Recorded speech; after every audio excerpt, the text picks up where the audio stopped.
Family and fellow soldiers, I'm the professor, and this is the moment of truth. For the longest time, we've been told to believe all women, and that sounds good so long as the woman is telling the truth, but there seems to be some inconsistencies with how the white media treats these accusations. It confuses me. Honestly, I don't get it. For example, Chris Noth and Chris Cuomo. Personally, I don't have anything against Chris Cuomo, but let's be bluntly honest. If this guy wasn't the son of a former governor of New York, do you think that this guy would be doing anything other than sweeping the halls at CNN? Andrew Cuomo probably would have gotten somewhere in politics, but he certainly wouldn't have become New York governor. You have a famous, somewhat photogenic TV personality from a politically connected family. Politics, celebrity, media. With Chris Cuomo, you check off a lot of boxes, but the white media didn't seem interested in checking off any.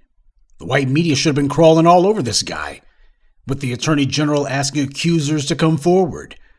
But they're not.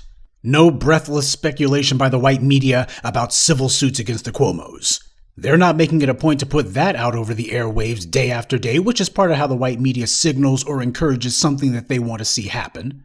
Where's the CNN report entitled "The Case Against Cuomo"? Okay, well maybe that would embarrass Jeff Zucker in the suits, but at least MSNBC might pick it up, right?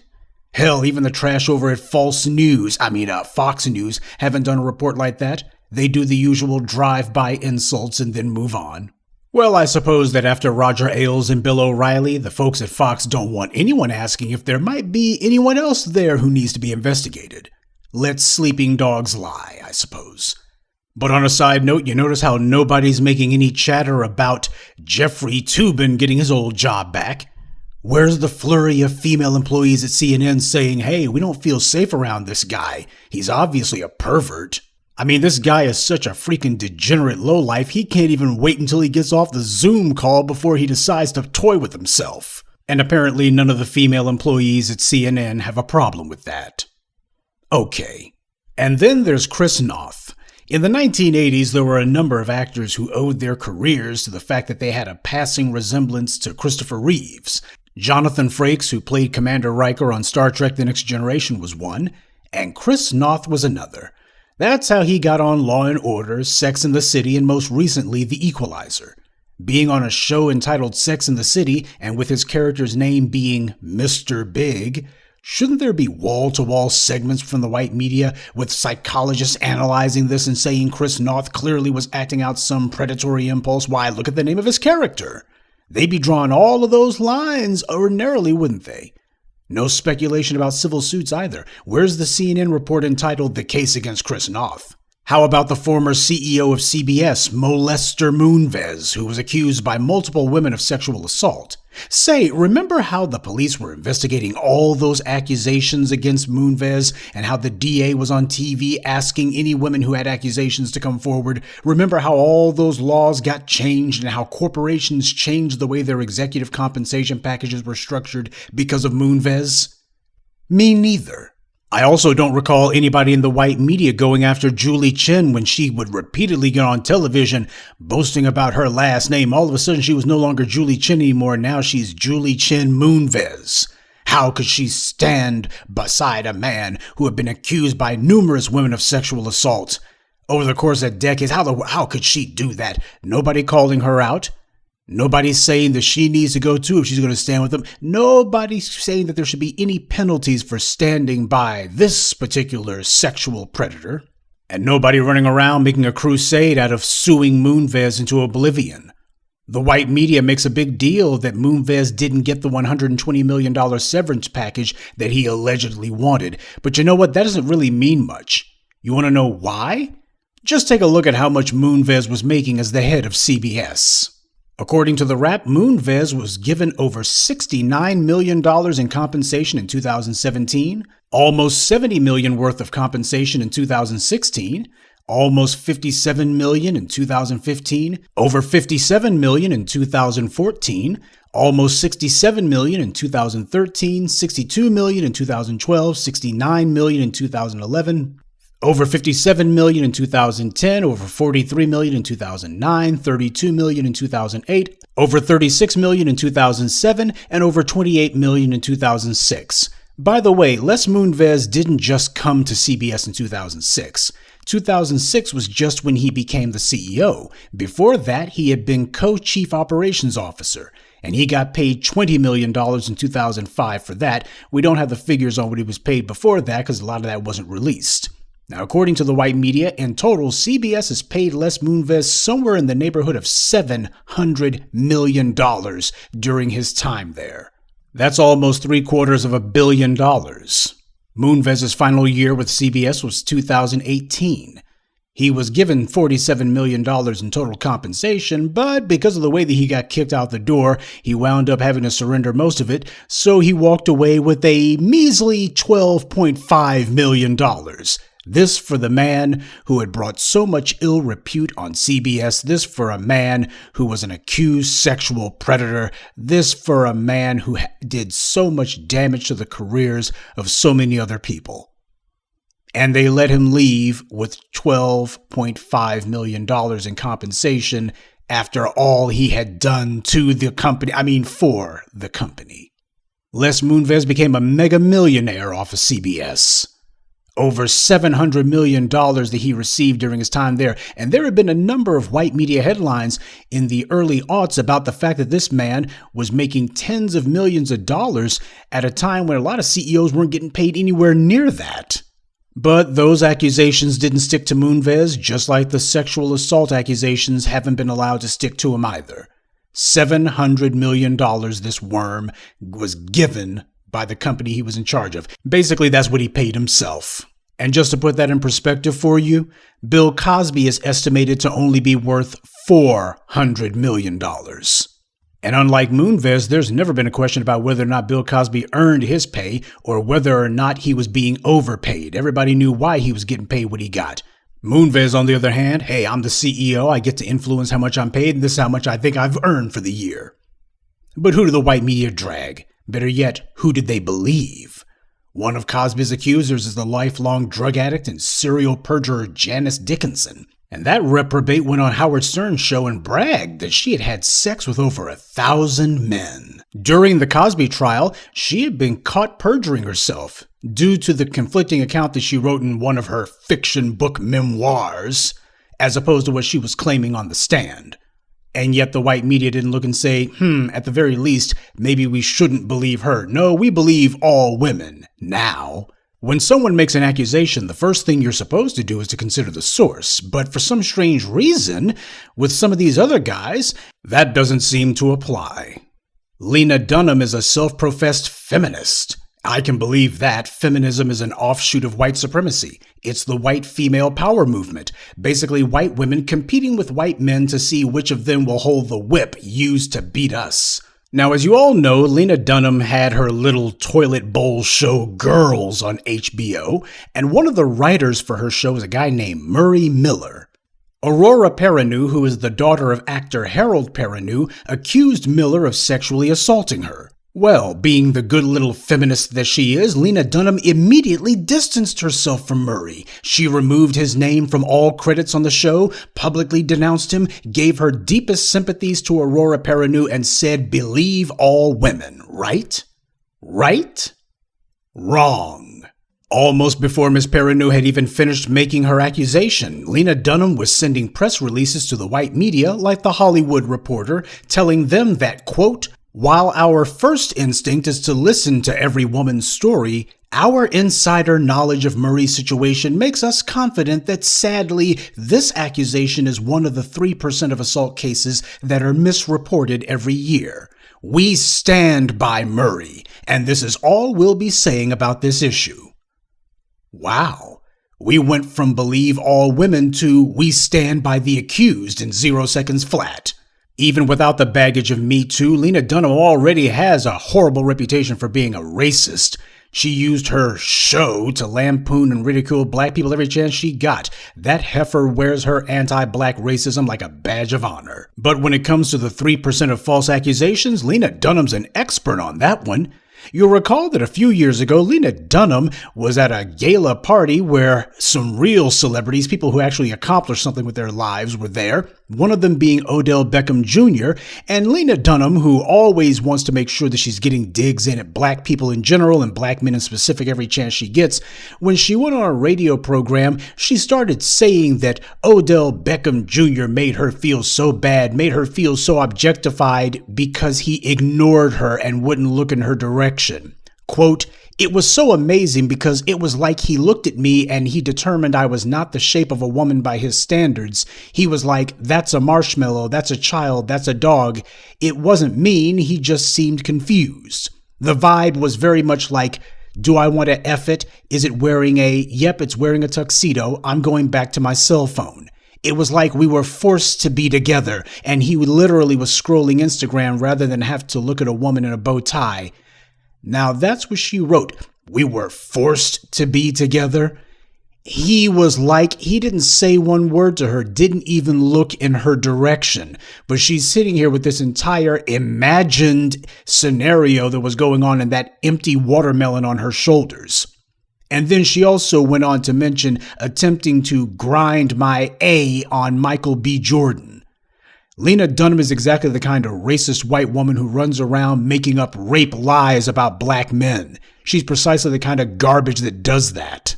So she makes up all of this objectification by black men, all of this she didn't feel comfortable because a black man wouldn't look in her direction, and then she turns right around talking about how she's trying to grind on Michael B. Jordan. And again, Lena Dunham, she got her contract with HBO. They let her stay on the air for years with this racist crap. I guess it becomes a little bit more clear why HBO was so interested in giving Issa Rae a show, doesn't it? They both draw from the exact same well. When Lena Dunham got called out on it, she went on Twitter to dismiss the criticism as just being the outrage machine. But when the machine refused to turn off, she decided to go on Instagram and gave a feeble non-apology apology, saying, "I would never intentionally contribute to a long and often violent history of the over-sexualization of black male bodies, as well as false accusations by white women towards black men," except that's exactly what she did. Her show is nothing more than a non-stop parade of anti-black racism. She contributed intentionally to the long and violent history of accusations by white women against black men, but she also contributed to the long and violent American tradition of wholesale dismissing black women's claims of sexual assault. But I wonder why it happened in this case. I wonder why it is that she felt that she had to go to Murray Miller's defense. Perhaps if we look at the instances where black women have made accusations of sexual assault and see how the white media treated those, we might be able to tease a clue or two out of that. Daniel Holtzclaw raped dozens of black women. And yet right now you got Juju Chang and Michelle Malkin trying to see if they can wage a media offensive to get him out of prison. They're desperately hoping that if they can manufacture enough puff pieces about him, that some appellate court will get on code and let him go to send a racial message to black people. So far, their pathetic efforts haven't worked, but notice that Juju Chang's career hasn't taken a hit because she's reinvented herself as an apologist for a serial rapist. The same white media who said Cosby must be guilty because this many women can't be wrong, they're not saying dozens of black women can't be wrong for some reason. None of them are taking Juju Chang to task. None of them are speaking up. They get bold when it comes to saying that black women can't be believed. Nobody even requires them to write a retraction. Their careers take no damage. Judd Apatow, Bill Maher, and the rest of the late-night washed-up funny men don't demand to know how Lena Dunham can stand by a man accused of sexual assault. Nobody asks how Julie Chen can stand by a man accused of sexual assault. Nobody demands to know why Juju Chang is supporting and giving a platform to a serial rapist. No one brings up the obvious racial impropriety of Juju Chang trying to glorify a rapist who attacked dozens of black women, especially when her husband Neil Shapiro has been accused of operating the TV station he runs with a clear anti-black bias. With R. Kelly and Bill Cosby, the white media goes to all lengths to connect dots that aren't even there. But with these other examples, they suddenly become incapable of doing even basic research. Yet this is the same white media who gives platforms to anyone who attacked Camille Cosby or Felicia Rashad for stating the obvious about the fake accusations against Cosby. And most recently, we had Ghislaine Maxwell's trial. People had been asking if she would roll over on all the rich and powerful men she'd come into contact with, but she never did. A lot of people are still hoping that maybe something will come of it, but Julie Brown, the woman who broke the Epstein story for the Miami Herald in the first place, she had a different take on it. So it remains to be seen whether prosecutors are going to pursue any of those cases. I don't think they will because, quite frankly, they happened so long ago. And this case with Maxwell was very challenging for them because, memories fade. It was very difficult, I think, for the victims to come back all these years and talk about something. Their memories of dates and specific events and who was there was very, foggy at times, which made this case very challenging. So, if you start trying to track down other people, I think it's going to get harder and harder to go after them. It happened so long ago. Memories fade. Prosecutors will be reluctant. Hell, she was making the defense's case before there's even a trial. I don't recall anyone saying that about Bill Cosby or R. Kelly. I wonder why that is. Is there some sort of commonality that all of the powerful men who Jeffrey Epstein and Ghislaine Maxwell were cavorting with, something that they all had in common? It's a mystery. But you have the woman who broke the Epstein story, who has transitioned from believe all women to it's really irrelevant now. So we're making excuses for not even trying to put cases on these guys? Does anyone remember how the authorities were making excuses for how they couldn't go after Cosby because it was so long ago and memories fade and a jury probably wouldn't believe the accusers? Me neither. And Epstein wasn't the only example. While the white media was wasting airtime on washed-up has-been Rose McGowan, they totally ignored that an A-list actress, Lupita Nyong'o, who actually does have a career, has accused Harvey Weinstein of sexually harassing her in 2011. They treated Nyong'o as if her accusation didn't matter, because to them it didn't. Their narrative was clear. We don't want anyone to think that the accusation of a black woman had anything to do with Weinstein's fall from grace or with any subsequent litigation that might arise. On a side note, Rose McGowan was having a sexual affair with director Robert Rodriguez, which explains how she got cast in Grindhouse. But that affair led to the destruction of Rodriguez's marriage. Now, obviously, Robert Rodriguez is as responsible as Rose McGowan for the wreckage of his marriage. More so since he was married and had children, so he had more to lose than a single, childless would-be social climber like McGowan. But my point is, Rose McGowan is the last person to be talking about sexual morality. Well, aside from Lena Dunham. Yet nobody points this out. Her sexual past is off limits, a courtesy that was denied to Daniel Holtzclaw's rape victims. I have to wonder, are there any black women who the white media believes? Actually, there was one I can recall, Lily Bernard. She was one of the model actress whatevers who accused Bill Cosby, and this woman had an entire makeover to try to make herself look more ethnic, I suppose. But she understood her part in all this. The white media immediately pounced on the chance to put her in front of the camera, calling her the Black Cosby Accuser. She was their crash dummy, there to give them a shield they could hide behind when people pointed out the obviously racist nature of the prosecution. But the white media didn't ignore Lily Bernard's accusations or say that she was one of the 3% who lie. She presented absolutely no evidence to back up her claims. She was attacking a man who all the society knew, and not just some hack writer for a schlock-fest unfunny TV show on HBO. Yet the white media couldn't wait to report on Lily Bernard, and none of them criticized her accusation or even bothered to vet it. That's why I'm so confused about this whole believe all women thing. The white media standard seems to keep changing. Or does it? Because I'm thinking maybe, just maybe, if we try hard enough, we can find the common thread that seems to determine who the white media thinks we ought to believe and who it's okay to not believe. Based on the white media's own reporting, here's what we know for sure. If a black woman accuses a white man, you can't believe all women. That's part of the 3% who lie. If a white woman accuses a white man, we can't believe all women because it was too long ago and memories fade over time. Some women are opportunists or jealous of the man's success because their own careers didn't go anywhere or the case will be too hard to prove.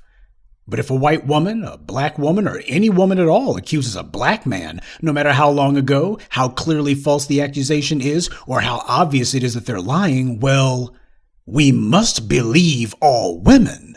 Okay. Now I think I got it. Good day, and be one. I'd like to take a moment to mention some of our contributors. Black Johnson, Anthony Cooper, Rose Arnold, Sabrina, and Jean Florival. Salute to them and thank you to everyone for listening, liking, and sharing this message. Black empowerment only exists because of you.